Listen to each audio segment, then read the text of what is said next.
Question ఏంటంటే ఇప్పుడు మీరు ఇవన్నీ చేస్తున్నారు కదా, బేసిక్గా ఇవి చేస్తున్నప్పుడు కామెంట్లు వస్తాయి, తర్వాత రీచ్ బాగా వస్తుంది, బాగా చింపేశారండి, అబ్బా ఏమున్నారండి, అబ్బా చాలా క్యూట్గా ఉన్నారండి, మిమ్మల్ని పెళ్లి చేసుకోవాలనిపిస్తుందండి, ఇలా కామెంట్లు వస్తాయి. సో ఇలా వస్తున్నప్పుడు మీ ఫీలింగ్ ఏంటి? నా ఫీలింగ్ చాలా న్యూట్రల్గా ఉంటుంది ఆ కమెంట్స్ చూస్తున్నప్పుడు అయితే. ఎందుకంటే ఏది చూసి మనం మరీ రెచ్చిపోకూడదు, మరీ ఓవర్ ఎక్సైట్ అవ్వకూడదు, at the same time depress కూడా అవ్వకూడదు.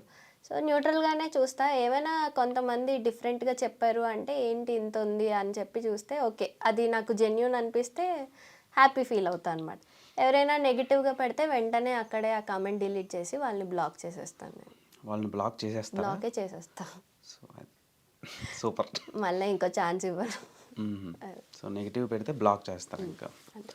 ఓకే, మీ గోల్ ఏంటి? నా గోలా చచ్చిపోతున్నప్పుడు ఏ రిగ్రెట్స్ లేకుండా హ్యాపీగా చచ్చిపోవాలి, అంతే.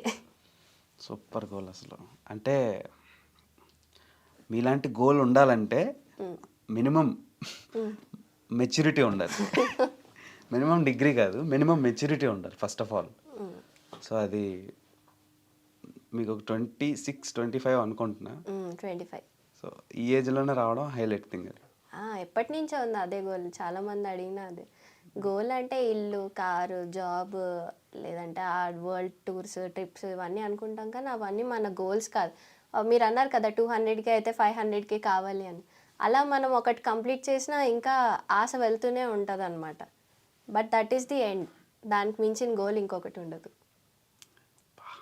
కళ్ళు తెరిపిస్తున్నారండి.